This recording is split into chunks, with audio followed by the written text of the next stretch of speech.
Hey, what up, buddy? Not much. Just came back from vacation. Yeah? How was that, dude? I rented a hotel room and I didn't leave for 2 days. It was great. I loved it. You know you could do that in your own room, right? Bro, my room is where all my stress is housed. No thanks. Yucky. Oh, okay. I mean, that's fair.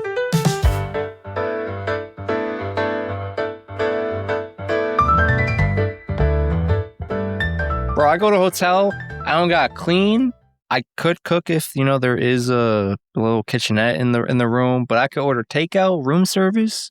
I could do whatever the fuck I want and have nothing to worry about because it's someone else's job to clean up after me. And that's also not me saying I'm like some heathen who like produces waste for people to just sweep up behind his feet. Yeah. I'm not an animal. You leave garbage in your wake. Man, I just love going somewhere else to do nothing. That's my ideal vacation. Just rent a hotel room, chill the fuck out away from everything that stresses you out, man. Literally all I did, watch One Piece and order Domino's. It was great. I love the idea. I've been really into D&D podcasts and stuff recently, and every now and then you hear about retreats that people take with their friends to do a whole weekend of just a D&D campaign, whether it's a big one shot or this is just what they do. They gather once a month for their campaign that they do every month. And what you just said sounded like that, except it was I rented an Airbnb. I rented a hotel room to go relax and watch the new episodes of One Piece that I've left pile up in the background just so that I could do this. And I love that for you, honestly. Oh, yeah. Is Uber Eats more expensive than room service? I don't actually know. I would still assume no. I don't know. I haven't rented. I should say I've never gotten hotel room service in like fucking forever. Maybe even really haven't been to a hotel that even has that. There's also that. In the first place in a long time. Mm-hmm. I think maybe once in my entire life have I ever been in a fancy enough hotel to have room service. But it feels like they're probably pretty close to each other at this point with all of the fees that you would incur with Uber. Now, if you got that Uber One, baby. Is that you? You got Uber One? Considering how much I shamefully order out for work and shit like that, it actually does save me a bunch of money. So you do have it? Yes. Or are you considering it? Oh, okay. No, I have it. Okay. I think I just finished my first year. I mean, I save so much on like service fees and taxes and shit like that. Yeah. Mostly service fees and delivery fees. Fair enough. Which is like kind of fucked up how much I'm saving by like subscribing to it. And then because I'm subscribing encourages me to spend more money. Man, I hate so much about this world. Yeah. Late stage capitalism's a motherfucker, huh? The way I get juice for everything in my life financially is one of them. Yeah. I mean, you could also not order Uber Eats as much. That's also on the table. You're right. However, that would require me to become a better man. And I'm just not there yet.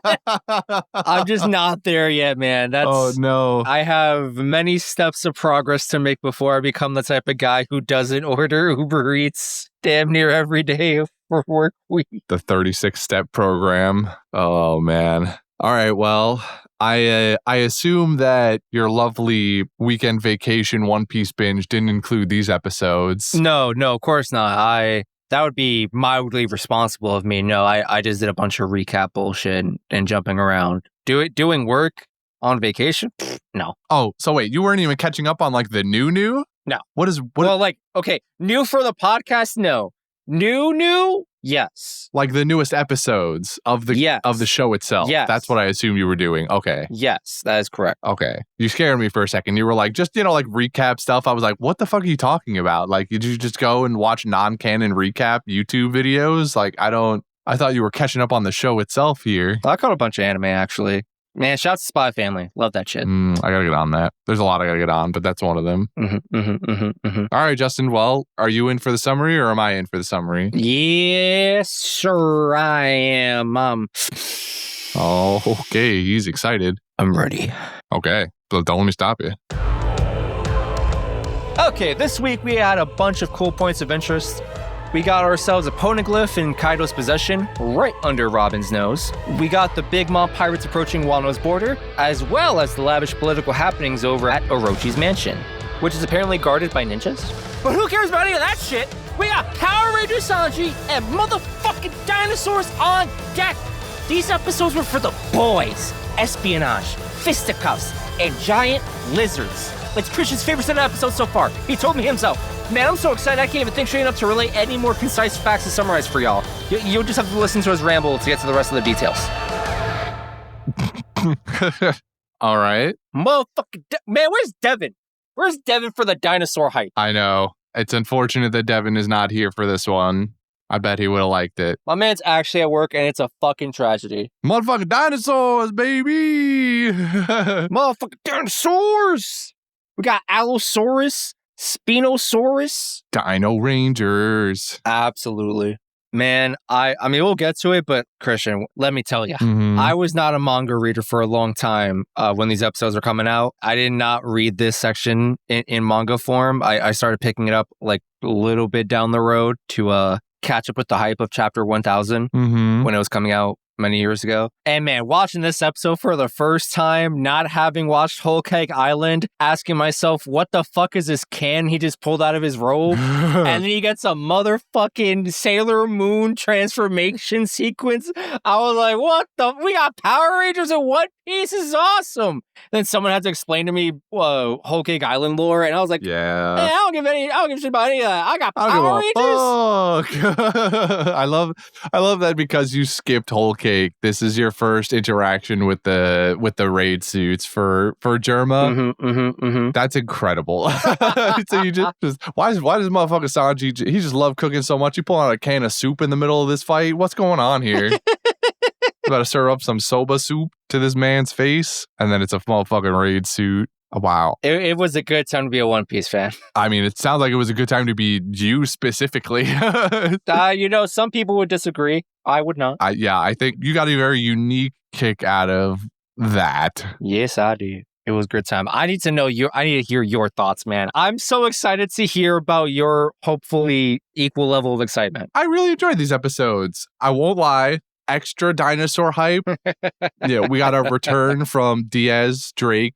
Is this the first time we're seeing his halfway form too, by the way? That I can remember, yeah. I think that's true too. So that was sick. And then seeing Page One, which dumb fucking name, by the way. I just got to put that out there. Okay, no, Page One as a name, kind of whatever. I don't really blink at it.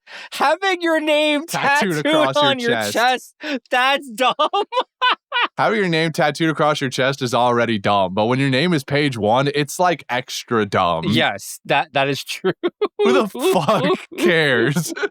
Who the fuck cares? I'd almost rather be the idiot from the movie. I can't remember the name in my rage with that just got no regrets across his neck, across his collarbone. That guy's a legend. A legend's one. We're the Millers. That's what it is. A legend's one word for it. That man's a social icon. Page One, social pariah. Yeah. I'd almost rather have that instead of my own dumb name tattooed across my chest. Anyway, Spinosaurus, rad as fuck. Seeing that dude King become a fiery fucking pteranodon. I can't believe I almost forgot. Sick. So fucking sick. Like fucking Mothra almost. Just on fire, winged creature. Just through the skies. How the bondage leather sticks on and stretches in all those ways, couldn't tell you. Who cares? Who cares, baby? That motherfucker's a flying dragon dinosaur thing. And I'm living. And he got rid of Big Mom, the hero. And he fucking punted Big Mom's stupid family ass off the waterfall. Fucking round of applause for King. King shit for real, dude. I swear on me, mom. Yeah, that shit, awesome. Give me all of the dinosaurs, please and thank you. Now, I will say, I'm also absolutely here for Power Ranger Sanji. Hell yeah. I'm happy that we're seeing something out of it. I'm not thrilled that the fight was like rather short and we really just saw him do a bunch of kicks. But the whole point was basically to get out of there, get the fuck out of Dodge in the first place. So, you know what? Fine. I'm okay with it. We did the thing where we just wanted to get away. However, Maybe we put the suit on first before we get to the scene, because page 1, he got there and went, "Hey, I'm the soba cook." And they went, "Oh, great. You're literally the guy I was looking for." And then Sanji went, "Yeah, I'm going to transform now that I'm here so that nobody knows my identity." Like, I know they don't technically know you're Sanji yet, but maybe do the transformation thing first and not even let them know that the soba cook they were looking for is on the scene. Like, we can take this a step further and make this even more secure, guys. But worst of all, worse than Sanji, is that Law, Usopp, and Frankie are standing right there. They're standing there watching the whole thing go down. We know who Law is. I'm sure page 1 knows who Law is. Like, God, there's no way he doesn't know. Frankie and Usopp, sure, they're whatever's on the Straw Hat crew. They're not as notorious as the Big Three or anyone else in the worst generation. But Law? Come on. Now, I'm starting to see why you like Law so much, though. Bro, what's not to love? A lot of things. But he was standing there narrating all of Sanji's powers, like the super fanboy he is of the, what was the superhero's name? Sora, right? Sora something. I don't remember if he had like an epithet or something like that. Yeah, there's sort of extra thing there, but I don't remember what it was. Like the super fans of the Sora comics where they fight Germa and all of that. Just fanboying over seeing it in person, and he's like, "You're not." It is. It's Stealth Black, the third member of Germa 66. You're Stealth Black. And then he's just standing there while he's gonna use that move just the whole time. That's Law for the entire episode. He's like, "Do the thing, do the thing, do the thing, do the thing." He's gonna do the thing, guys. I swear to God, he's gonna do the thing. Now he's gonna do this. If he doesn't do the thing, he's a fraud. They have accelerators in their heels. He's not called Stealth Black for no reason. He's gonna go invisible. When you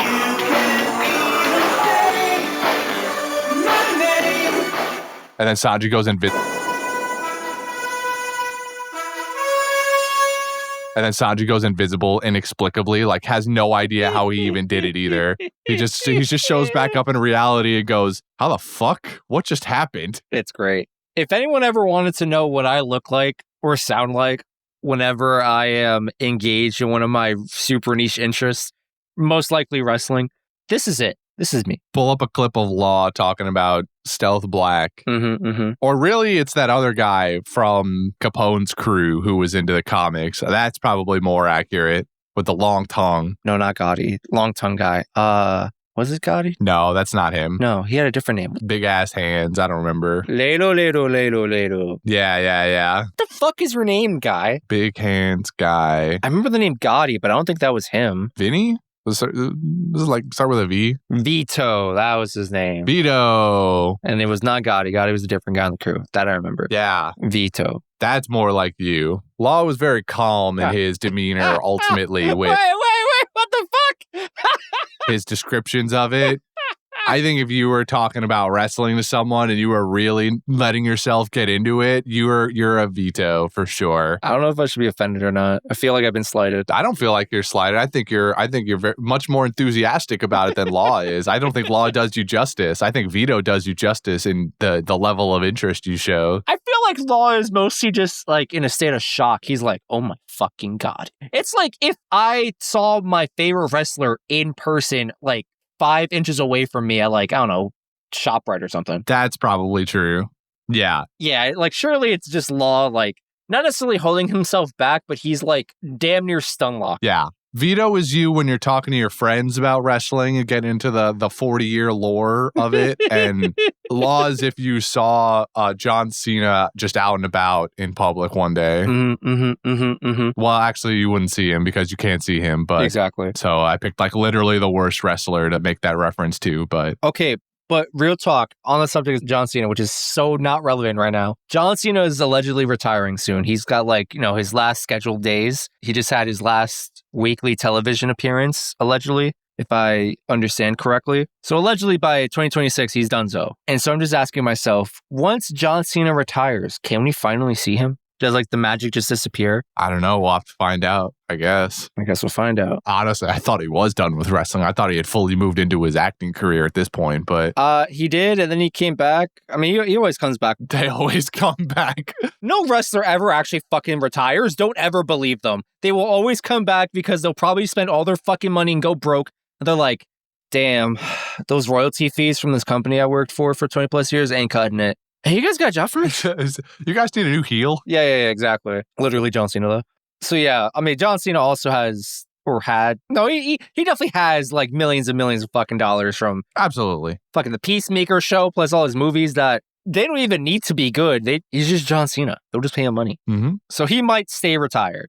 He might be the only wrestler I'll actually believe tell me I'm retiring and I'm keeping it that way. Even though he'll probably be the one to most likely prove me fucking wrong. Mm-hmm. But all right, we'll jump back a little bit here. Maybe start at the beginning of 923 since we've skipped around a little bit. We kind of cut right to the dessert of these episodes. Mm-hmm. Let's roll it back here a little bit. We got a couple other things. With the second dessert, we got Zoro on screen, baby. We did get Zoro on screen walking around with that dude whose name I can't remember. Yasu. Were you on last week's episode? No, I was not, sir. Which is mildly a shame. No, you weren't. Okay. I mentioned this in last week's episode, but ultimately I was thrown off because Devin said maybe it was otherwise. Okay. But Yasu is voiced by Wapple's VA, and I heard it immediately, and then I brought it up on the podcast, and he was like, it sounded more like Foxy to me, and I went, man, well, I'm not going to look at the episode. I'm not going to listen to the episode mid-podcast, so I'll just have to go do this afterward. Don't worry, I will. No, I already checked it. Oh. It's confirmed. Oh, well, shit. I looked it up again. I didn't even go to the episodes. I looked up Wapple VA and then that guy's VA, and they were the same person. So got it. I have not noticed, and I'm afraid to listen to next week's set of episodes. For anyone that was yelling at me and or Devin last week, I got it. I cleared it up.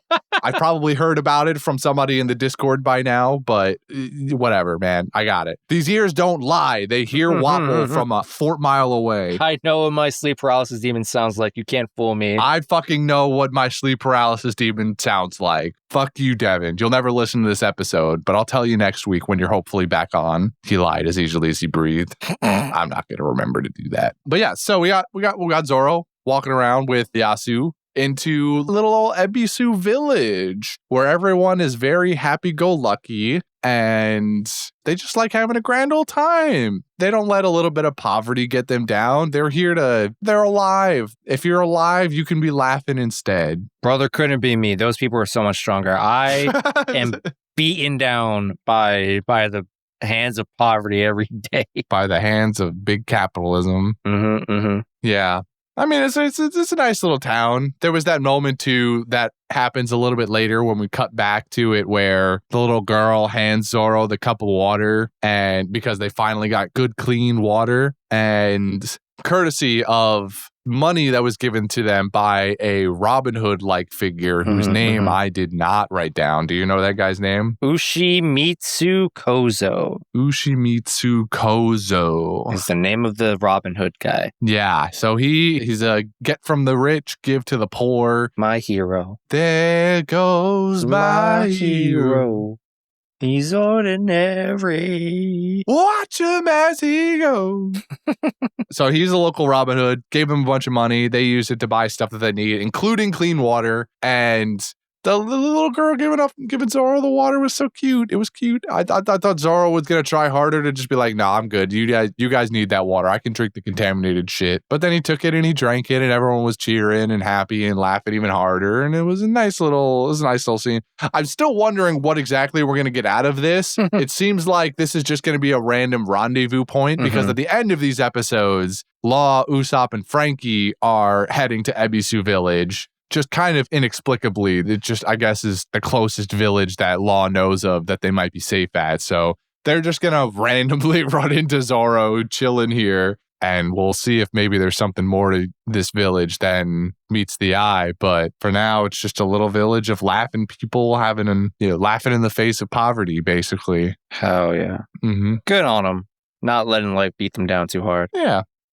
I mean, couldn't be me either, for the record. Like, I would not be so jolly if faced with that level of abject horror that is living in the land of Wano and not having money. That's crazy. It does make me wonder kind of if that other little girl who was the attendant to Kumurasaki. Yes, Otoko. Yes, Otoko. It makes me wonder if Otoko is someone from that village also, because she was also very laughy, happy-go-lucky, always smiling. Surely. Even when she was sad, she was smiling, and it was like mildly off-putting, but she was adorable. Actually, while we're speaking of Otoko, is there anything pressing for you from last week that you feel like you need to get off your chest? Fuck the world government, CP9 in cahoots. Zero. Right, CP0 in cahoots with Orochi, because they're like, hey, our preferred buyer went out of business, and now you're the only one in town, so we have to come to you. And Orochi's like, yes, I see. Since you can't go anywhere else, I want $1 billion, and also to meet the famous Dr. Vegapunk. They're like, you gotta be fucking shitting me. This is the guy we gotta deal with? This clown? Yeah.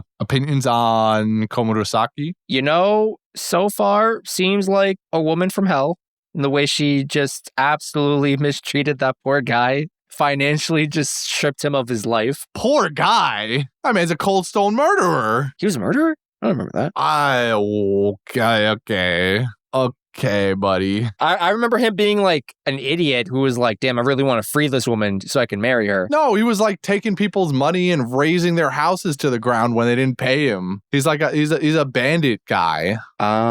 He's killing people, taking their money, burning houses to the ground. I did not remember this in this way. All right, then fuck this guy. You know, shout out to Komurasaki. I'm sorry I ever slandered her name. Now I can finally say it. She's hot. All right, Komurasaki hot. I'm glad I can say it with pride. All right, well, hold on. Let's not flip too hard. Also, more importantly, I just love that she plays a shamisen. That is so, like, pleasant to hear. Orochi silhouette in both forms. Well, we saw his face and then, you know, his other faces or head, whatever, his body. Oh, you mean when he went dragon form? Yeah. Or sort of went dragon form? Yeah. Komurasaki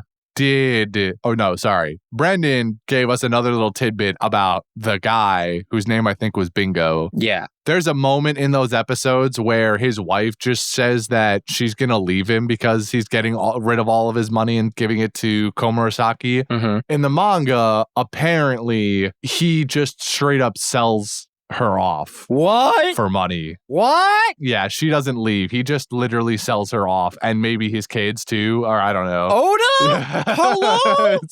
Yeah. So Komurasaki, not a good person. However, that guy totally fucking deserved to get screwed over like that. I don't know what to feel anymore. I won't harp on it because we talked about it last week, but the juice boy is emotionally conflicted. Yeah. And also, of the three of us, me, Brendan, and Devin, who do you think was the most sympathetic to Komurasaki? All right, well, I guess the answer is not me. Well, I'm talking about the people who talked about her last week. I couldn't even imagine. Okay, it's not you. I don't think you would red herring me this hard. I'm going to say Devin, because I can't believe Brendan would do it even for the bit. You are correct. It is Devin. Holy shit. He agreed that Bingo obviously deserved to get fucked over. However, he was not readily able to call her an evil person just because of this. He was like, well, we don't know her backstory, you know, like why, like how did she get to this point? Why is she doing this? You know, I want to know more about why she's doing it. I was like, I honestly can't believe what I'm hearing right now, that this is the route that we're going. Maybe a part of Devin sees something inside Komurasaki. Maybe Devin too has financially ruined a man by seducing him. They came out with a Devin 2? I guess so.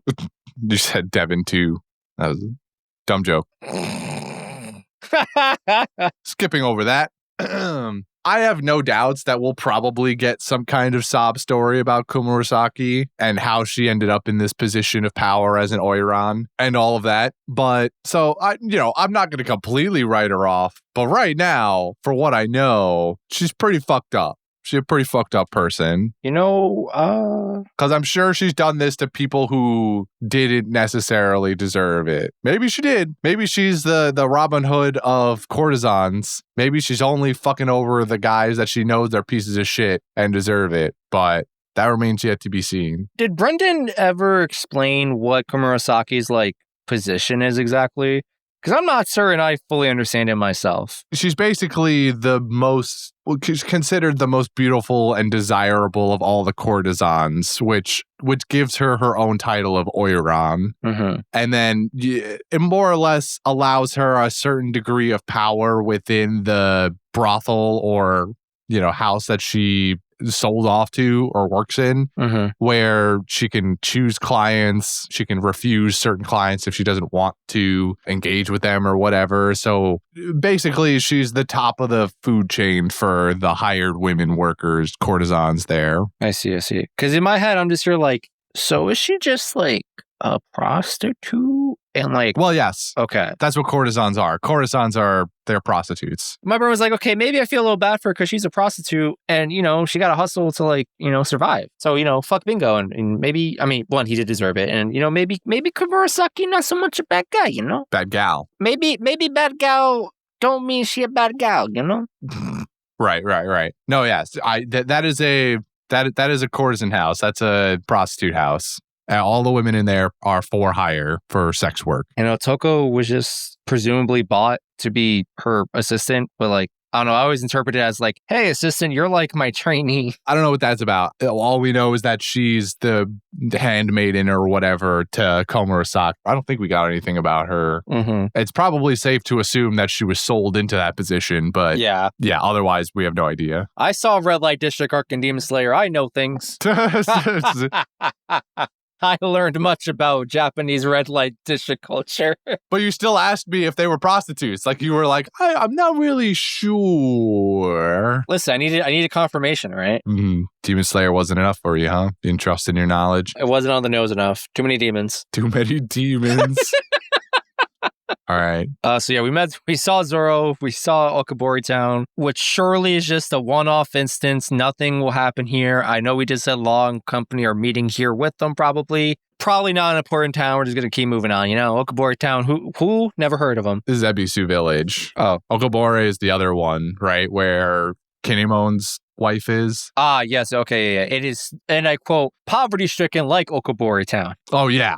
Yes, completely. But in this one, people have a will to live, apparently. Yeah, we laughed this one off. Mm-hmm. Oh, yeah. So then we have scenes from the palace where Orochi is throwing this big-ass banquet now. Mm-hmm. It really just seems like an average day until Orochi goes, you know what? Fuck it, we're throwing a party, guys. Like, get the girls, get the food. Hey, Kyoshiro, get your boys in here. And then it just becomes a whole raucous afternoon, evening, and night. Yeah, realistically, the only purpose this kind of serves is to be a way for Robin to get in. Mm-hmm. Otherwise, at this moment, we haven't learned too much with what's going on here. Komurasaki does show up, sits next to Orochi, fawns his ego and all that good stuff. Initially, when all of the other geishas walk in and he specifically notices Robin, I was like, if you fucking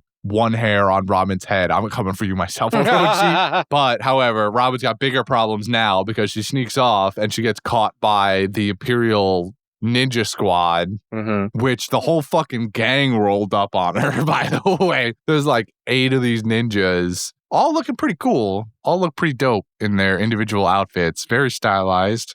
I like it. I thought at first maybe that the one guy was going to be an ally she just wasn't expecting. And then the whole crew rolled up. And then we got the epitaphs of them being Orochi's ninja force. And I went, fuck.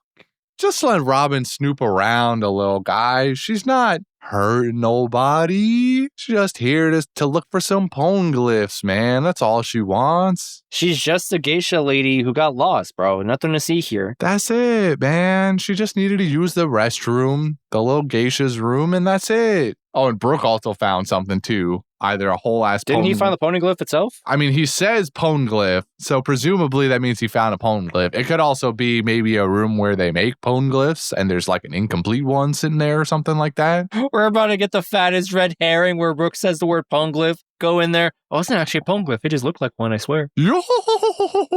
Not sure what we would replace it with in this instance, but, that's for Oda to figure out, I guess. And then a picture of a Poneglyph? No, don't do this. Don't do this. I love Brook just sticking his body down at the bottom of a well to go ghost mode.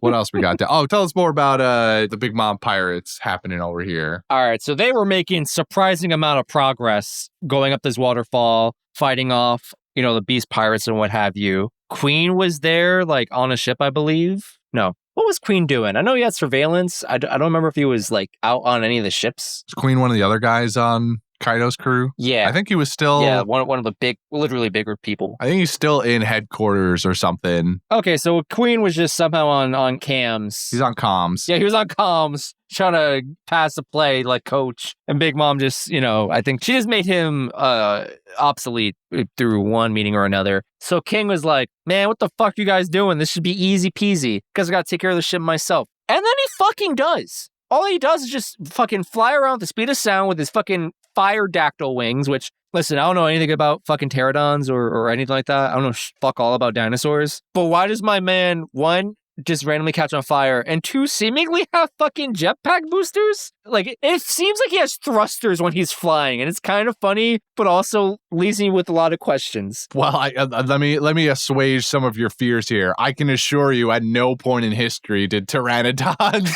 be able to be on fire. I thought you were about to hit me with the exact opposite. Like, well, in fact, Justin, let me tell you. You know how scientists were unsure if dinosaurs had feathers or not? It's because it was fire. It was actually fire. They were on fire. Prior to the giant comet that took out the dinosaurs, they actually had early forms of internal combustion engines. Yeah. Pteranodons, they were rocking a V6 engine in the back. Back-loaded V6. You'd think they'd have one on each wing, but nope, single engine. It was kind of wild when scientists figured it out. The evolution hadn't caught it up yet. Mm-hmm. That's incredible. Yeah, but King takes care of business, punts the Big Mom pirates into the sea, specifically straight into one of the whirlpools. So I feel like they're donezo. I think the boat goes back over the edge and Big Mom falls into the whirlpool. Yeah. So in my head, they're donezo. Like GG no re. I would certainly assume as much for Big Mom. That's for sure. Mm-hmm. Like there will be a way she survives this, obviously, but what it is, who knows? Would you like to speculate? My assumption is that one of the other kids jumped off the ship when we weren't looking and is going to somehow save her ass. Damn. How many kids you got on that boat that don't have dough fruits? Not a lot. I think...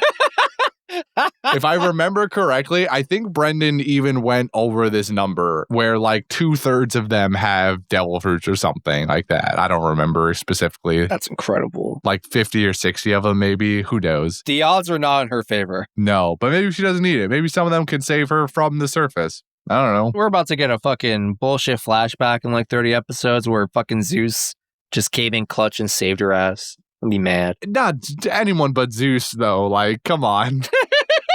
Zeus shouldn't be anywhere near here. Oh, right. Nami has him. You're right. Yeah. Forgot that part. Which, by the way, is he just like stuffed in the Klimatoct? Where is he? It's either the Klimatoct or some other alternative pocket dimension that we can't explain. Is her cleavage? No. Okay. Anywhere but there, man. No. Yeah, but it's One Piece, so. No. Yeah, in the same volume that Oda has some guy sell his family off for money to give to a courtesan. I'm sure he can put Zeus between Nami's breasts. Not like this, bro. Not like this. You know, noticeably, who was missing from the Big Mom pirate crew showing? Our boy Katakuri. Katakuri was not present on the deck of the ship, so I don't know. What could this mean? Oh no. Maybe he was just taking a lunch break. Maybe he was taking his donut break in the quarters somewhere, but I don't know. I don't know what's going on. Katakuri here. He finally turned face on Big Mom. Maybe that, but also mayhaps Big Mom was like, I'm leaving to go take care of business. I need someone to man the fort while I'm gone. And I feel like Katakuri would be like amongst the top considerations to watch the house while she's gone. Sure. She would definitely, assuming Katakuri hasn't turned face, I would believe that. That's a plausible theory. Or what if we're both right? where this is exactly what happens. You know, she's like, oh, Katakuri, watch the kids while I'm away. He's like, yeah, sure thing, Mom. And while she's gone, he turns face, and whoever is left behind on the island, like, he persuades them to turn their backs on Big Mom. Yeah. And so whenever Big Mom presumably returns back home to Whole Cake Island, there's no home for her. She's been overthrown. She's been coup d'etat. It's a civil war. Oh my God. I don't know what arc of One Piece that is, but that's how we run back Luffy versus Big Mom. I'm here for that outcome. I would love that. I think we speculated on that a little bit too when we finished Whole Cake Island. So I would be all over that. Give me some of that action. Hell yeah. Assuming Big Mom doesn't just die here on Wano. She's not going to die in the whirlpool, but you know, a repeat with Luffy or her fighting the man himself, Kaido. Ooh. I don't know. We'll have to see. I do want to see that fight. Big Mom versus Kaido. Ooh. 2 fucking titans, emperors of the sea going at it. I'd love to watch that. You know, The 2 of them going at full power. Big Mom do be having a Nimbus cloud. Used to. Or had a Nimbus cloud that she was riding on. Kaido Big Dragon. I don't know. Sounds like Sun Wukong to me. Sounds like Goku versus Shenron to me. It all comes back. It all comes back to Dragon Ball Z. Everything somehow is a Sun Wukong reference. This was like a nothing burger or like a nothing bit of knowledge dropped. But Eustace Kid reveals that he lost his arm in a fight with Shanks. Yeah. Or at least his pirate crew. Yeah. I don't know if maybe him directly. I don't remember that detail, but I'm going to say he lost his arm to Shanks, which is kind of crazy. In what way? I mean, like, we understand Shanks to be this big head honcho, serious, powerful pirate and all that. But aside from that moment where Lucky Roo just like gats a dude when Luffy's a kid, I feel like we don't really get to see much, you know, combat or like menacing nature from Shanks, and even including the Paramount War scene. Like, I don't know, this seems like shockingly brutal from Shanks. Well, I mean, maybe Kid just made fun of Shanks for having only one arm a little bit too much and decided to even it out here. Say, how do you like it, buddy? God damn. Because it's the same arm. Oh, shit, you're right. Although I think Shanks is missing his entire left arm and Kid has half of it still. I think he's cut off at the elbow. Potato. Yeah, I mean, still can't hold a sword or anything. Caribou out here spreading the false information about how he tried to fight Big Mom and lost his arm fighting Big Mom. Before Kid even shows up on screen, I go, I know that's not true because we haven't known Kid with that arm even, right? Because he didn't have that arm either pre-time skip, right? No, he did. He did? For a long time, I thought that too. And recently, I've been watching like Sabody and other like old clips. He has both arms when we first meet him. All right. It's like almost unnerving. I stand corrected. I thought he was missing that arm pre-time skip too. All right. Well, never mind. That half of the argument goes out the window. I thought he had tried to take on the red hair pirates a couple of years ago, but I guess it was within the time of the time skip. So, okay. Well, either way, I wonder what he was doing fucking around with Shanks. Man, what a fucking timeline to be had. You know, 2 years, you're probably becoming like a pretty big deal on the high seas as a supernova. And then you get your cheeks busted and lose your arm to fucking red hair Shanks. And then you just try to form an alliance and fucking Kaido falls from the sky and fucking imprisons you. Yeah. Man, when you refuse to bend the knee, you just now have to work for Dango. Poor guy. Yeah. I mean, he seems to be taking it pretty well. He's not angry or anything at all. So. But yeah, that was something that stuck out to me. Do you think they're going to team up to get out of there? You know, I'm becoming more invested in Nami's like pseudo ninja training arc because every time she pops up, mostly with Shinobu, she just gets a little bit more ninja-esque. She has a kite now. She might get some shuriken at some point. Might have a smoke screen. I don't know, man. I mean, that'd be cool. I'm here for it. I'm here for Ninja Nami arc. I'd like to see her utilize more tools besides the Klimathakt. She did also almost blow off of the roof, though. Wow. A slightly stronger wind came by and almost knocked her completely off. Couldn't be helped. Shinobu had to, with perfect mature woman form. Mature woman breathing form, number 5. Face the wind. Yeah, that's cool. But yeah, that's all the little other tiny stuff from this week. Do you think they're gonna help Robin get out of her situation? Now, Robin got this, bro. I would really actually hate if Robin just got captured here because I'm tired of We've been there, done that, don't want it to happen again. just so many goddamn times, dude, with this stuff. Like I'm tired of like anybody on the crew. There's always something where they over index on the women, obviously, because that's just what happens and it's fucking annoying. But so it would be baseline annoying if it happens to Robin, but also just in general, like they're always every arc there's a couple of them that just get incapacitated for no fucking reason other than to make the plot harder for the crew. And I'm just tired of it, honestly. Like there's certain things that change over the course of arcs, and there are some things that are used ad nauseum, and I'm tired of it. And this is one of those things. So I like really hope that this doesn't just end with Robin getting captured and we got to go save her somehow, because I don't want to see it. I'm done with it. I don't want it. Just let them do things, let them fight, but don't have these like princess stuck in a castle moments where we have to just go save them. Whether it's a Straw Hat or even somebody else in the crew, you know, like or I shouldn't say crew. I mean, just another character in the arc. Just, we don't need to have this search and rescue, save the princess thing. We don't need it. We can come up with more interesting ways to tell the story, Oda.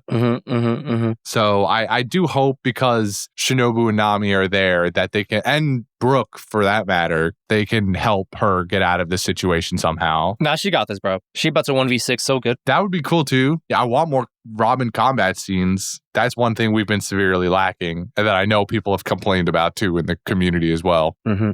So I hope that we get that. That would be sick. I would dig that for sure. But with that out of the way, we got motherfucking dinosaurs and Power Ranger Sanji. Yeah, all the way back now to the point where Sanji confronts Page 1 as Stealth Black. It's great. I mean, I'm a little worried about him having the power of invisibility, but other than that, everything's great. Me fucking too, brother. Me fucking too. They brought it up in these episodes, and boy, was I not happy about it. No good can come of that. Exactly. I was given a smidgen of hope when they had the scene of little Sanji being like, I want the power of invisibility. And I was like, oh, okay, this is like a slightly more wholesome thing. And then present day Sanji went, I've got the power of invisibility now. I can go to women's bath. I'll use it to save my friends. But it was still the first thing he thought about. Yeah. I don't care if he got to the part where he's going to use it to save his friend. Yeah. Going to women's bathhouses was still the first thing he thought of. Yeah. Yeah. So while I enjoyed Power Ranger Sanji fighting a dinosaur, I didn't enjoy that part. That part, fuck that. I was having a good time ignoring the part where I don't generally like Sanji's personality and character for a while, and just enjoying the cool man in the suit fighting a dinosaur. And then they brought that part back, and I was like, for 5 seconds, I had suspended this part that I knew I already didn't like about this guy. And then we made it a forefront of it again, and we reminded you of this thing. And I was like, God, we were close. We were close. I could have ignored it the whole episode. I wouldn't have even thought about it anymore. I wouldn't even have brought it up on this podcast if they hadn't pointed it out. You hate to see it. But here we are in the bad timeline. I mean, I think we're at the turning point of the bad timeline. We're at the fork in the road where Sanji has to make a decision probably really soon. But he has time to not disappoint us. I feel like I'm well past that part. If that is the case for you, then by all means, hold out hope. But I am expecting to be reminded of this a bunch more. I have nothing left in this life except hopium. I wish you well, brother, in your endeavor. All right. That being said, we've covered the hype for Dinosaur and Power Ranger Sanji. Is there anything else that you want to contribute here before we move on? Bro, the budget on the transformation sequence, it was good. It can't be complimented enough. It was so good. It was a good transformation sequence. Also, I was in a little bit in a rush when I was watching that episode, so I watched it at 1.5 speed. So my second viewing of the transformation scene is a bit tainted by that. However, due to the increased speed, things can get a little discombobulated in terms of my perception of things. There could have been potentially some Sanji bulge. So, shout out to all the Sanji fans out there. We're having a good day. So seeing it faster meant you think you saw more? Yeah, it was like, you just... It was kind of like, it was like, whoa, was that Sanji's bulge? It's crazy. Okay. Was that bulge flashing before my eyes? I hope not, but sure. I'm glad you like the transformation because you're probably going to see a lot of it from now on. No, I don't think so. It's going to be like Power Rangers, the actual show, where they put all the budget into like a full, like proper transformation sequence effort once. And then every other time they are fast forwarding through it, if not just cutting it entirely. They just go, blink, cool, he's in costume. Well, I don't know. I mean, with Germa back in Whole Cake, they did it almost every time. It was like 3 times. It was only like 3 times, but they did it. Okay, you have a point. However, I remain skeptical. No. All right. I'm going to move us on now to Gabe's Fun Facts. Gabe's Fun Facts. There's no Brendan here this week to read them, so I'm stepping up to the job. Oh, boy. All right. Hello, this is Gabriel speaking to you from a crowded restaurant. Food's pretty good, though I could do without the head cook breaking into song whenever a woman enters the establishment. I like Queen as much as the next guy, but if he starts again, I might become the guy singing that I just killed a man. Anyways, dinosaurs! Woo! We love dinosaurs! How about some facts about the Spinosaurus? Not expected, okay. The Spinosaurus was a rather tall dinosaur that roamed the land masses that would turn into North Africa during the late Cretaceous period. In terms of height, he measured a whopping 50 feet in length and about 15 feet in height, including the spinal tail. This makes the Spinosaurus one of the largest theropod dinosaurs to have ever lived, slightly surpassing even the mighty T-Rex in length and height if you include his spinal tail. Imagine seeing that thing out your window when you wake up. First fossils of the Spinosaurus were discovered by German archaeologists, this is why, in Egypt in 1912, but were unfortunately destroyed during an Allied bombing round during World War II. No. You hate to see it. War never changes. War ruins everything. Modern depictions of its skeletal structure thus unfortunately mostly have to rely on a cast that was made of that ancient specimen, since additional full Spinosaurus fossils have sadly been rather scarce. Finally, Spinosaurus was actually one of the few dinosaurs that had the ability To swim. In 2014, scientists concluded, based on the position on its nostrils, the dinosaur's small pelvis and short hind legs, as well as various other anatomical factors, that the Spinosaurus most likely lived a semi-aquatic lifestyle, living both on land and on water. While other dinosaurs have been theorized to have this ability, the Spinosaurus presents the single strongest case for its ability to swim among all of them. Relating this back to one... I want to take a break here because I appreciate these fun facts about the Spinosaurus because I understand that generally all depictions of dinosaurs that we see in media generally depict them as like large creatures, unless you're like a raptor or like something that's been understood to be small. Because page 1 was fucking huge this week. Yeah. Motherfucker was towering over buildings, walking through the fucking city like it's Godzilla. The entire time I was like, why are you so big? Oh, yeah. No, yeah. Spinosaurus was, they rivaled T-Rex in size. They were massive. That was brazy. I don't know how much crossover there was with them living at the same time. I think it was true that they did live at the same time, but I'm not sure if they inhabited a lot of the same environments and were direct competitors or at all. In my Monster Hunter game, they were. I mean, yeah. That's true. Relating this back to One Piece, this actually makes the Dragon Fruit modeled Spinosaurus the second devil fruit that turns you into an animal with the ability to swim, despite devil fruits not allowing you to swim by their very nature. I wonder if that actually... I have a feeling that wouldn't actually work out. I don't know. I do wonder, because then I'll read this here. The first example of such a fruit was the Sala fruit model axolotl back in Punk Hazard. But we don't even really know if that's true either. Like they're aquatic animals by nature, but we don't know if that actually allows them to swim despite having devil fruits. If anything, to me, it just says that the same thing would happen to them as with fishmen, where they can breathe under the water, but they won't be able to move. Maybe. That's my assumption. Much to think about. I hope we do see it. That would be interesting to see if they have page 1 actually go into water and gauge that dynamic in some way. Thank God that thing didn't have a conscious, referring to the axolotl back in Punk Hazard. What was his name, Justin? Smiley. Smiley, baby. Justice for Smiley. Justice for Smiley. Thank God that thing didn't have a conscious, otherwise it probably would have been fucking pissed. Moving on to the fruit user, though, there's surprisingly little to say. Page 1, whose name is once again based on a playing card game, is 20 years old, making him the youngest member of the Toby Ropo. As per his Viver card, his favorite fruit is nachos and his hobby is listed as fishing alone. Interesting. Pretty chill guy, apparently. His bounty, which is exclusively revealed on the Viver card, is 290 million berries, putting him between Fisher Tiger at 230 million and Morley at 293 million. Wow. Here's a little teaser for you.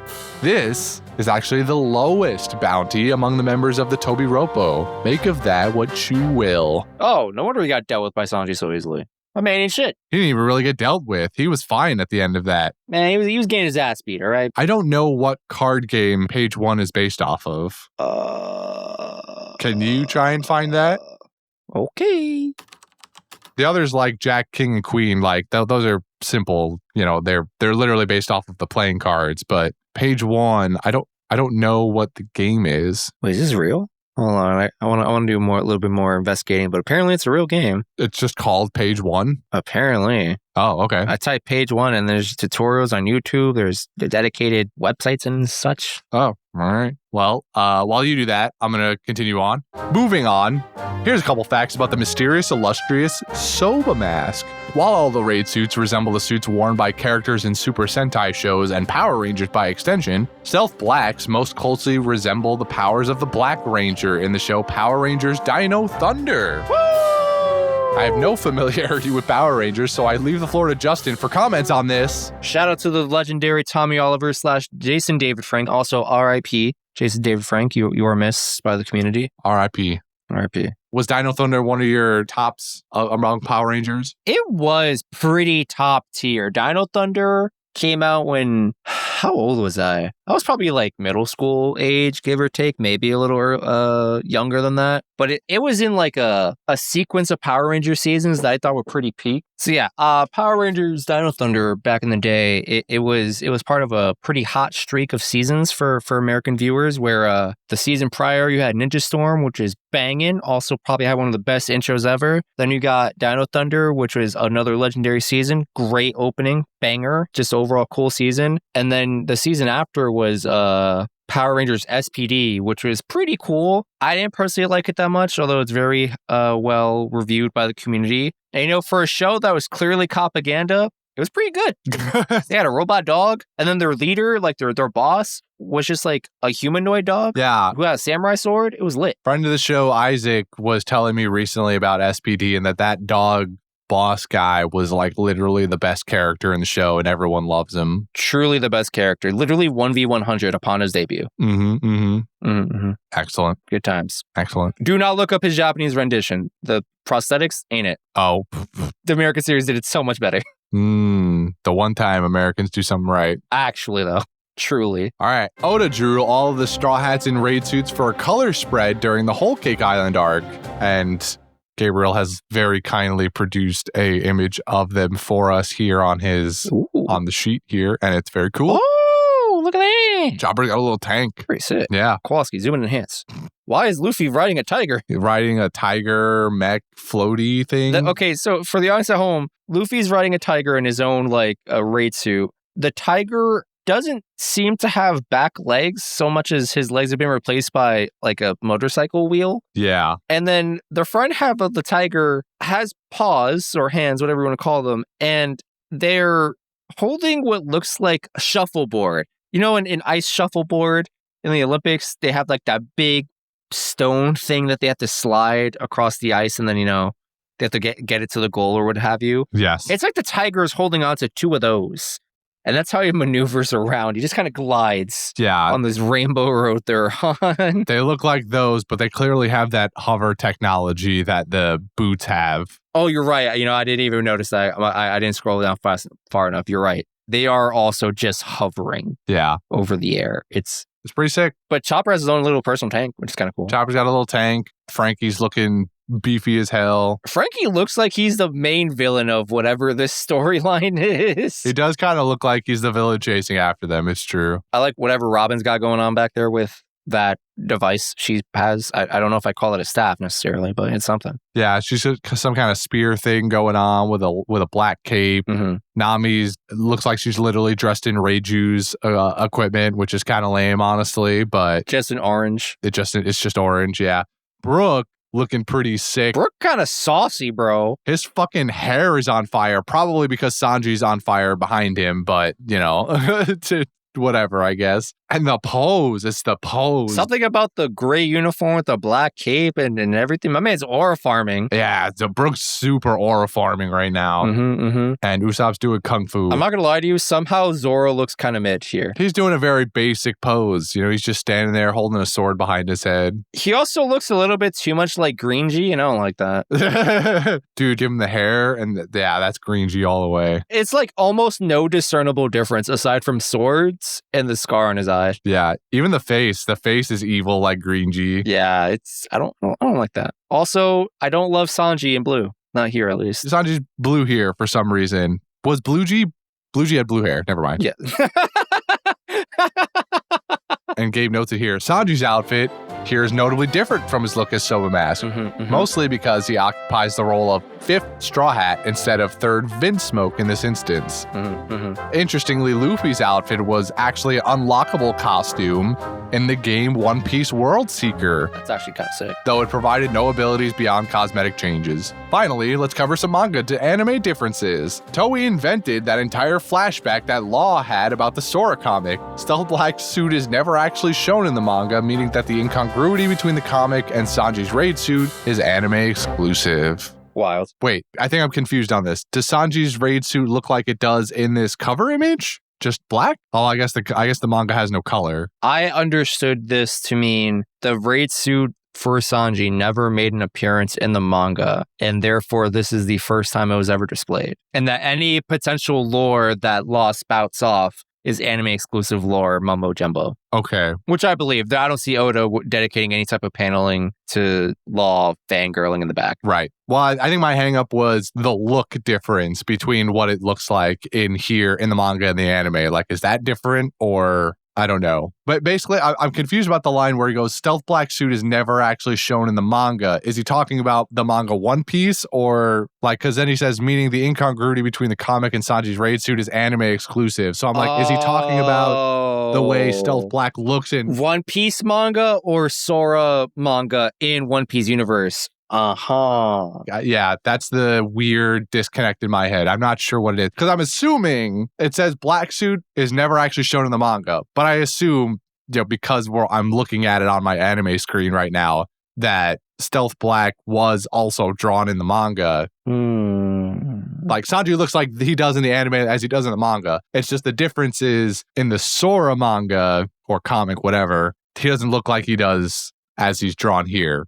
As in the anime. That's my assumption. Okay, so Gabe writes manga, comic, and anime distinctly. Yes. So I'm thinking in the One Piece manga, we never saw the suit. And the suit only made an appearance in the anime comic rendition and in the anime proper with Sanji's reveal. No, that can't be true. What you're saying is Sanji doesn't use the suit ever in the manga. That's what you're saying to me right now. Oh, okay. Sorry. That's not what I meant to imply. Prior to this very moment, in both anime and manga, we have never seen the raid suit in the manga form of One Piece. Right. There's no type of preview available. So until he pops up in form, like they don't do the little flashback thing from Law. Okay.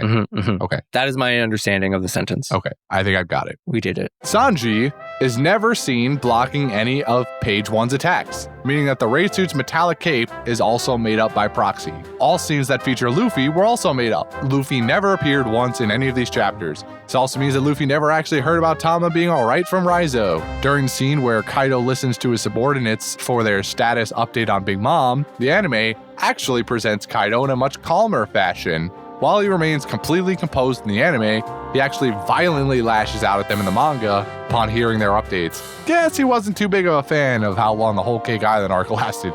Me neither, Kaido. The anime shows many more Big Mom's children on the Queen Mama Charter, their ship. Did we ever get that name? I'm going to say no because I definitely thought the ship had a different name. The Queen Mama Charter. I don't remember. It might have happened when we first saw the ship and it was talking and all that, but I don't remember that at all. Mm-hmm. These include Amand, Nustort, Dosmarch, Snack, Kato, Custard, Angel, and Cornstarch.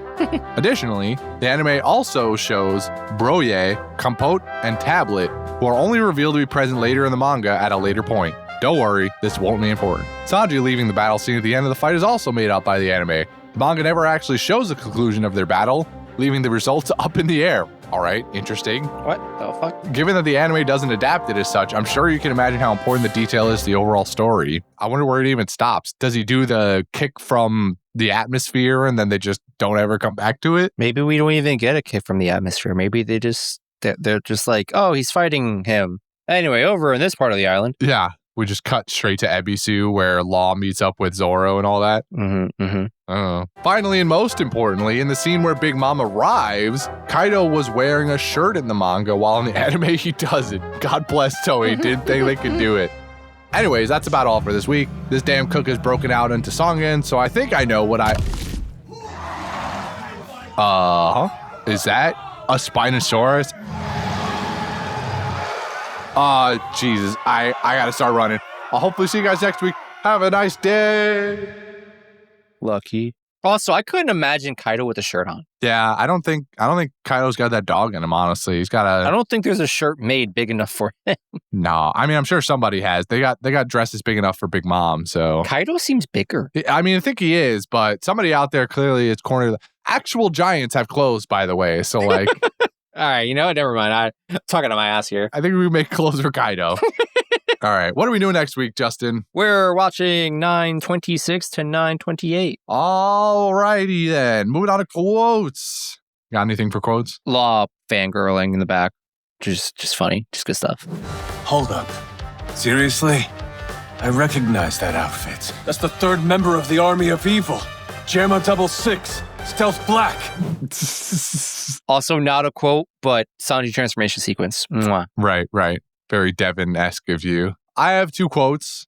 One of them is we've kind of already talked about, but I'll directly say it here. It's Yasu in Ebisu Village going, crying won't fix poverty, so why not laugh instead? Poverty can't steal our smile. There's no use crying when we ain't dying. Yeah, life is lousy. Laugh it off. Too real. I like laughing through problems too as much as I can, but we can do other things to maybe fix poverty that aren't just laughing about it, Although your situation is different, so I'm not gonna. You guys have to deal with poison water. I don't have to deal with poison water. That's for Flint, Michigan. The second quote I've got is from Brookie Boy when he's in that well. He pops out. Can't resist the opportunity to tell a skull joke. He goes, "It's only vain to tell a skull joke to myself." And in that moment, they don't point it out. But I feel like they missed an opportunity with, I'm sure it wasn't the original intention. This is a very translation thing, using the word vain. Mm-hmm. No flesh to weigh me down. I mean, not that I had any to begin with. Skeleton joke. I'd call myself vain, but I ain't got 'em. All right.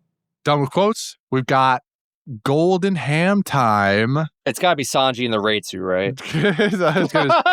Is it a silly question to ask you who you think, or should I actually pose it? But I got my answer. Yeah, I mean, I'm fine with this. I'll give it to Soba Mask. I am Soba Mask! He does need a rebrand. I agree with Usopp and Frankie that Soa Mask is a garbage name. Is it though? I think it is. Yeah, I think Soa Mask's a terrible name. Oh my god, shout out to Frankie making a mask out of his hair. What? At some point when him, Law, and Usopp are running, Frankie gets this idea that like, oh, we should have disguises. And he presses his nose to change his hair, and his hair just swallows his face. Oh, right. Yes, I remember that. Yeah, I remember now. Good times. But runner-up for me is probably, I mean, despite his name also sucking, I would give it to Page One for, actually, no, I would give it to King for fucking fiery pteranodon Mothra-looking guy. That would be my... We're connected right now. I agree with all three of these picks. I would definitely give it to King before Page One. Page One would be third string. But yeah, King's my boy for that one. Shout out to King. All right, moving on to fan mail.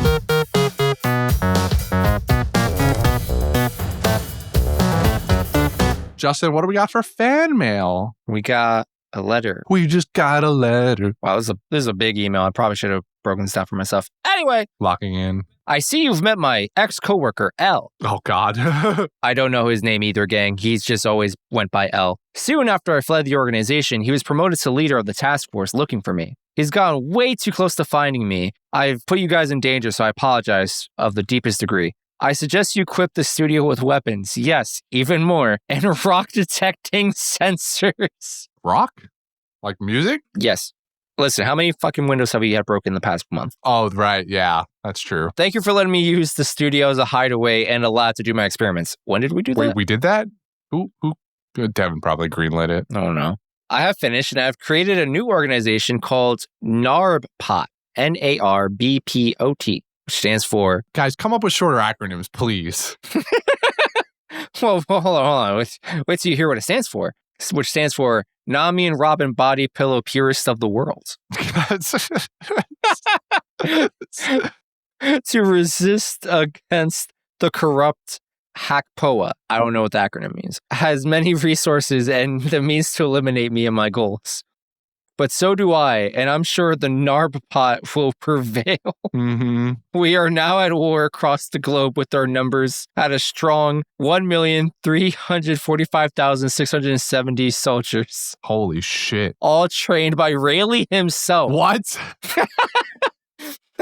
I have Ian the Rewrito no Mi, which allows me to rewrite any event in history. Oh, great. I will be giving updates on the war every so often. And dear L, you're a creature of impulse, a firework, all flash and fury. But your light always burns out, doesn't it? You rush in, fist swinging, a hero with a single resolution for every problem. Smash the bad guy, save the day. So simple, so predictable. You think I did all this for power? For money? The truly greedy don't seek wealth. They seek control. And they know the most valuable thing you can control is not a vault of gold, but a person's faith. Your faith in each other. Your pathetic, fragile hope. I know your story. I know how it feels to have the world fail you. I know what it's like to stand alone and watch the system you trusted, that you defended, crumble into dust. But where you saw a tragedy, a cosmic injustice, I saw an opportunity, a chance to show you the truth. I offered them order. I offered to take their fear away, and they took it. They handed me their freedom in exchange for the illusion of safety. You've been so busy fighting me, you haven't noticed they've already surrendered. They don't want a hero anymore. They want a shepherd. And if the sheep need to be culled for the good of the flock, what does it matter if the shepherd has a wolf's teeth? You see, I'm not the enemy of humanity. I'm its greatest benefactor. I'm simply forcing the evolution you were too cowardly to embrace. I will remake the world not through brute force, but with elegance, surgical cruelty. And when you are gone, when your last defiant flame has sputtered out, they will build statues in my honor. Not because they were afraid, but because they believed I made them better. The difference between us is this. You offer them a choice. I give them a conclusion. Now tell me, which one of us is really doing them a favor? This email will transform into a Nico and Robin... I'm sorry, I think they meant Nico, Robin, body pillow in... 5, 4, 3... Oh, wait, no, I want 2, this. 1... Best regards, Big Tosh, a.k.a. Natasha Hot Lips. The lore deepens even further. Big Tosh. Yeah, that was an email. I read all that and I feel like I haven't fully processed it. But shout out to the body pillow. Woo! Yeah, fruit body pillow. I mean, that's really what I'm here for, honestly. Well, thanks, Natasha, for another lovely email. I hope your quest against L goes well. And, I don't remember anybody greenlighting it, but, I'm glad that we were able to keep your secret from L that time. We kept it from ourselves. Well, I mean, Natasha clearly didn't tell us that they were here because of that. It was for our own safety, but it's fine. You don't have to go anywhere. You can keep doing what you're doing. I'm fine with it. So with that being said, thank you once again. And we're going to move on here to the Garb Gab, where Justin here is going to pick out from all these lovely chopsticks that I've got in the Gab this week. Each one finely laser printed with the different Gabs all on them. So if you would kindly. You have not a microphone. That's the wrong device. Not a microscope either. I have a laser engraver. No, not that. That part is obvious. The thing that helps me see them. What, like a magnifying glass? Thank you. Magnifying glass. We got one of those, right? You got one of those seeing thingies? Got one of them handheld looking devices. One of those like mini telescopes or whatever? Literally, I thought of every magnifying device except a magnifying glass. Yes. Yeah, outstanding. Outstanding. Anyway, chopstick time. Hiya! The chopstick of destiny. Huzzah. Give me that magnifying glass. Hold on, I can't see shit. Yeah, here you go. And it says, rain check in honor of National Men's Day passing yesterday at time of recording. Christian, name a man. Name a man, just one. There's a man, Christian. It's one man. Oh God, it's so much pressure. Only one. A man. One man. There's so many of them, and I can't, like, who could choose one? I mean, they like, could even be trans. Howie Mandel. Okay, you got there. Concerningly slow, but you got there. Howie Mandel is indeed a man. Oh, thank God. Oh, unless, proven otherwise. Oh, that was tough. Wow. We've had a lot of tough questions for rain check, but that one, I need a drink. All right. And not from the water. I need like a Celsius or something. Interesting. Not sure what caffeine is going to do for you here, but I guess I'll give it a go. For me to name a man, I got a couple. We got Kakashi Hatake. We got Gojo from that one show. So pretty, white hair. Any other pretty dudes with white hair? There's others. There's one in particular, but I can't name them for legal reasons. Silver Israeli. Yeah, actually though, that man is a true silver fox. Holy. Yeah, he's the hottest of all of them, honestly. Shout out to Silver Israeli. Shout out to Bartholomew Kuma. I'm not sure where androids land on the whole man scale, but you count. Shout out to my dad, wherever you are. Really? That's who you're gonna call out? It's a man, I think. You can't even name him. Listen, everyone knows my dad, okay? Dude, I mean, you're right, but except you, apparently. Shout out to my 8th grade English teacher. Shout out to you. You're a cool guy. Shout out to Coach. All of them. Well, maybe not all of them. Some of them are kind of shit. You're right. Never did learn how to catch a baseball properly. Oh, I can help you with that. And shout out to all those men, both fictional and non-fictional. All right. Cool. National Men Day. When was National Men's Day? Yesterday from today. As of this recording. Yes. So 11/19. All right. Well, shout out to men. Go men. What did I do yesterday on National Men's Day without realizing it? Nothing. What did I do? I watched wrestling and I baked cookies. Wow. You had the most manly day I've ever heard. Especially those cookies. How'd those cookies turn out? Subpar in my opinion. But my boss got mad at me for saying they were bad, and she was like, "These are delicious. Don't you ever lie to me ever again."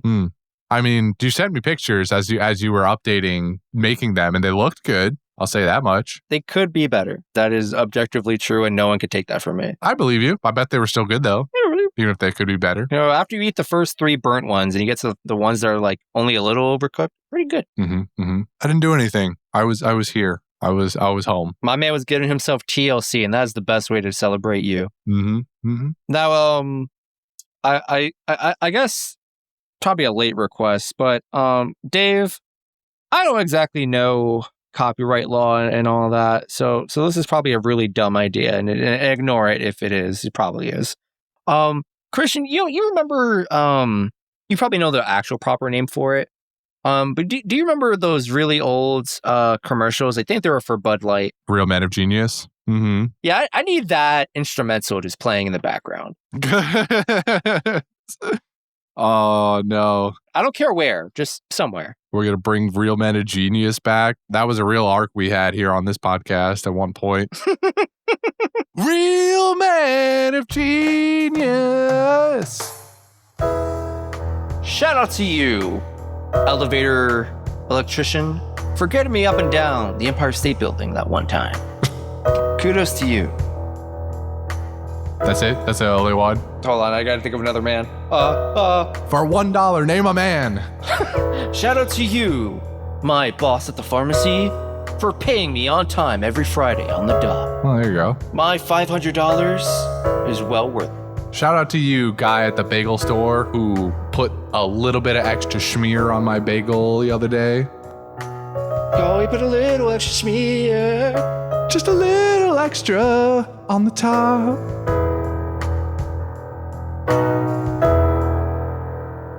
You know, it just reminded me of that one time you ordered a bacon, egg, and cheese. Oh my God. But you got the BLT. But I got a BLT. And you know what I did? I sat there and ate it because I was too lazy to go back and tell him. He's not a wasteful man. Oh, no, he's not. What a horrible time you just reminded me of. Well, Ken, you're suffering by doing the thing. So if any of you out there listening to the show wish to support us, consider signing up for a membership over at pandasightings.com, where you get a bunch of extra content like in-person recordings and vlogs. And there's merch store there where you can buy a little something for you or a loved one. Please, the hamsters will eat us if they don't get fed. Speaking of vlogs, a new one just got posted, possibly the first one. It features Christian doing something. I'm gonna be honest with you, buddy. I had no idea what you were doing in that video. But we got car time with Devin, and that might be my new favorite form of content.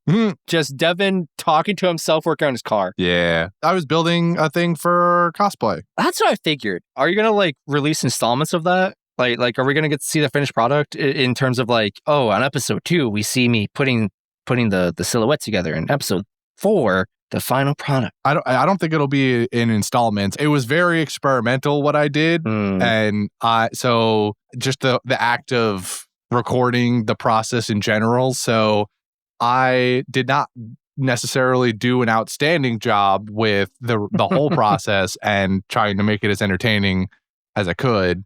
So there is that. I doubt it'll come out in installments, but it will be out at some point, and you will also see a finished product as well as me in the full cosplay. Nice. So for the limited amount of pictures, because I was not particularly happy with the way it panned out.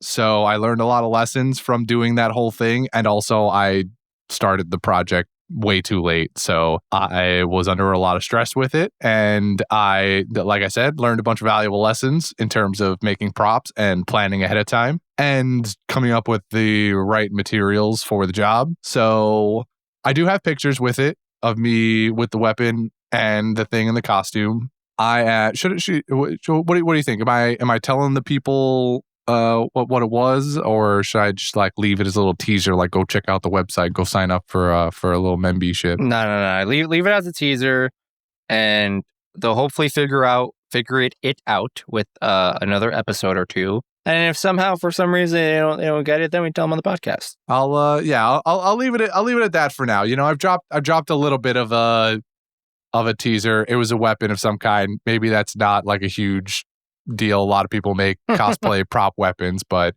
maybe as the weeks go on, every week I'll say another part of it until I just finally get to it, and then anybody who signs up for a membership and sees it will know already. But for those who don't sign up for memberships or can't, it's not, by no means is it mandatory, but it's very much appreciated if you do. Right now, we're building up a little bit of backlog of little things that we can put up there, and it's going to be fun. There's already a couple of things, and eventually that will be on too. And yeah, so I made a cosplay weapon, and next week I'll maybe reveal some other little teaser about it. So stay tuned. Nice. So yeah, check us out at panasignings.com. Panasignings.com, baby. All right. Buy a t-shirt. Buy a t-shirt. Watch a video. Buy a hat. Have a good time. Buy a bandana for your pet. Actually, though. And then send us pictures in our Discord Mm-hmm. or an email. Just send me a picture personally. Or both. Mm-hmm. All right. I'm going to let you get back to your micro naps now. Actually, I'm so tired. Yeah, you earned it, buddy. Worked hard this week. All right. Bye, everybody. Bye-bye now. Bye-bye.